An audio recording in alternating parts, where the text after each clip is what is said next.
Hi, it's Mr. Anderson, and today I'm going to talk about waves. Our lives are dominated by waves. Right now you're listening to me, and so you're picking up sound waves from the speakers in your computer. Since you're watching me, that's electromagnetic waves. If you're listening to this on Wi-Fi, then you're using radio waves to pick up that signal. So what is a wave? A wave, if we define it, is simply a disturbance that moves through space and time. It's a good way to take energy or information and move it from point A to point B. So waves are really important, but there are a few properties that you need to understand about waves before you really get it. First of all, you should understand that waves come in two different flavors. There's transverse waves and longitudinal waves. Transverse waves, an example of that, if you were to tie a string to a tree and then just move the string up and down, you'd be creating a transverse wave. How does that work? Well, the string would be moving up and down, but the wave would actually be traveling perpendicular to that. And since this is perpendicular motion, we call that transverse wave. And this does kind of look like a T on its side, and so that's a good way to remember what a transverse wave is. A longitudinal wave, an example of that would be the sound you're listening to. It doesn't oscillate perpendicular to the motion, it actually oscillates in the direction of the motion. And so this video shows you some longitudinal waves. What's happening? Well, the oscillation is in this direction, and the motion is in this direction as well. And so that's a longitudinal wave. It could be like this in water waves, or it could be air waves as well. But that's a longitudinal wave. There are some properties you should understand about waves as well. And in fact, there's a relationship that's worth memorizing. And that is V equals F times lambda. What does that mean? Speed of a wave equals the frequency of the wave times the wavelength. We always measure speed in meters per second. We measure frequency in hertz, which is 1 divided by time, or 1 divided by a period or second. That's called a hertz. And then wavelength is going to be measured in meters. So let me kind of go through these three properties of a wave. If you're looking at wave speed, it's easier to measure wave speed when you're looking at just one wave. And so let's say, for example, that we're measuring a wave and we want to see how long it takes to move from point A, we'll say over here, to point B, which is over here. Well, let's put the wave in motion. Let me time it.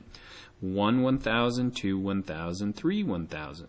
So let's say it takes 3 seconds to move from point A to point B, and let's say that that's 3 meters to make the math easy. Well, it's now moving 3 meters in 3 seconds, and so it'd have a wave speed of 1 meter per second. Another thing that's interesting to look in this animation is that the actual particles on the wave don't move as fast as the wave.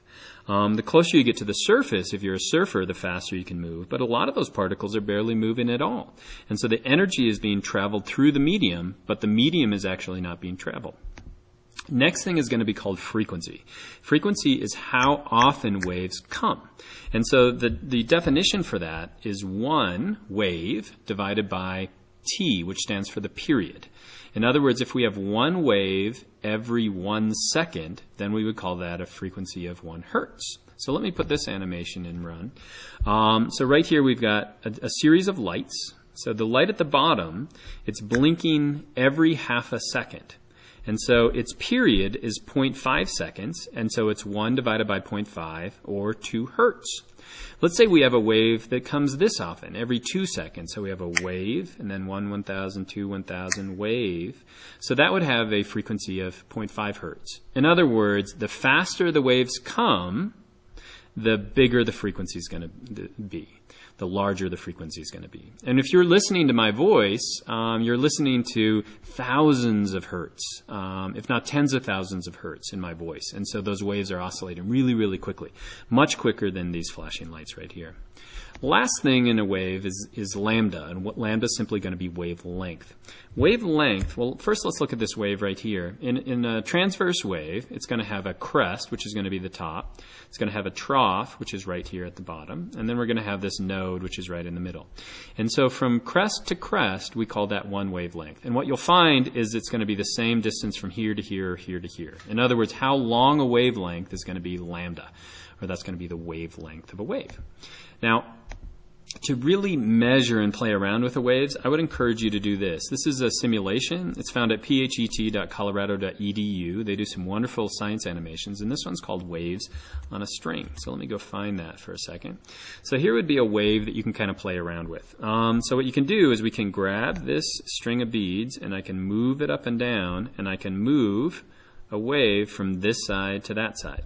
Now what you'll find, it's hard for me to do this very well, let me try that again, is that the energy is being traveled from, or is traveling from point A to point B, but the beads aren't traveling, so it's just being transferred through that medium. So this would be a typical wave. Let me just make a quick pulse like that. So what's happening here? Well, that wave is moving down, and then it's just moving right out the door. Let's kind of reduce the damping for just a second and see what happens. All right, so we even have more of a wave that's moving down. Now let's actually put a fixed end on that. So now what I'm going to do is I'm going to actually send a wave down, and let's see what happens to it. The wave is being reflected, or it's bouncing back, and this is a characteristic of waves as well. Let me kind of put a damper on that for just a second. So let's see what happens when I send a wave, and then I send another wave. Well, what happens when they hit? That was kind of hard to see. Let's try that again. Let's say if I send a wave, and then I send another wave, well, what happens when they hit? Well, when they hit, they actually cancel each other out.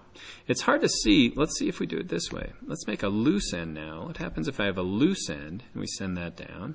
Oh, that's cool. The wave actually comes back on the same side. So now let's send a wave and now another wave down.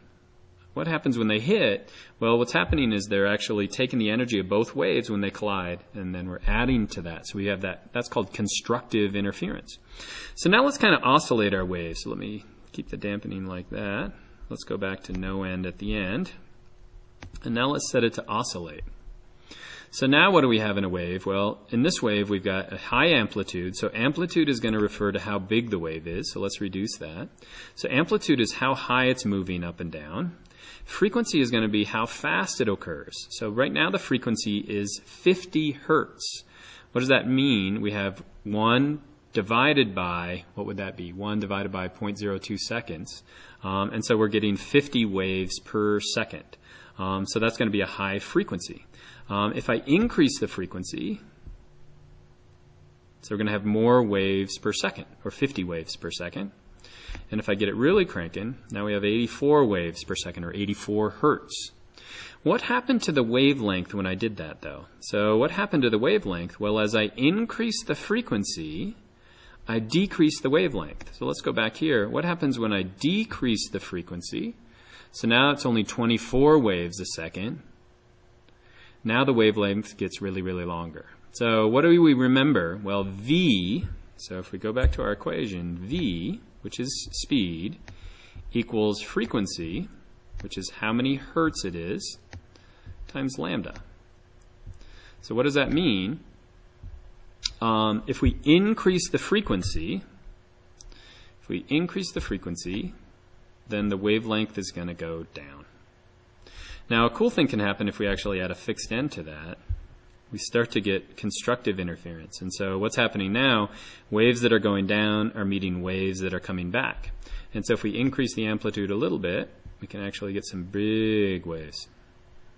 Now let's decrease the dampening.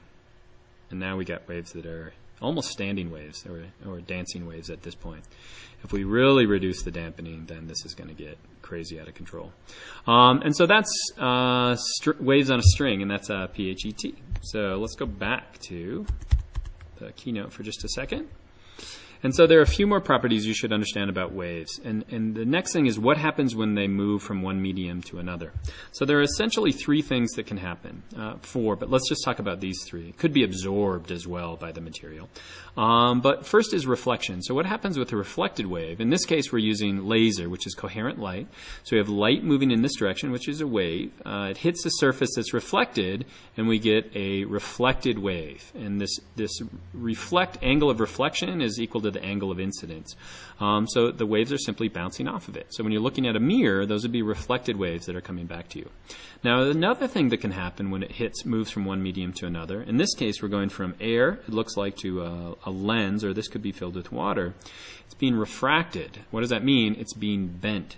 And so as the light moves in this direction, it's a wave. It hits this, and it's actually slowing down, and that's bending or refracting the wave. Now you can also see here that some of that is being reflected, but we certainly have a lot of refraction here, or bending of a wave. And then the last thing that occurs is something called diffraction. When you move waves through a small opening, the waves will actually bend. And that's called diffraction. So they're bending through this opening, or they could be bending around the bend as well. So let's say you're listening to music and you're right over here, that sound wave is actually going to bend around so you can hear it. Now, which waves are you going to hear bend more easily? Well, the high frequency waves, so the high pitches will actually move right through, but the low frequency will actually bend more quickly. And so that's why when you hear a car coming by and they're listening to really loud music, you'll hear that. You hear that low frequency sound because it's diffracted more readily to get out of the car. But the high pitches or the higher frequency noises, they don't get diffracted as much, so you don't hear them. Last thing I want to show you is that you can solve simple problems. And so let's say this is a real world example. Let's say we have a tsunami, which is a giant wave in the ocean created by an earthquake. Let's say it has a wavelength of 210,000 meters. So that's 210 kilometers between waves. That's a huge wavelength. And let's say it has a frequency of 0.00067 hertz. That would be like one wave coming every 25 minutes. Now calculate the speed of the wave. Well, how would you do that? Well, we remember our equation, V, which is wave speed, equals frequency times wavelength. We have to look at our units, so we know frequency, and it's in hertz, and so we're fine.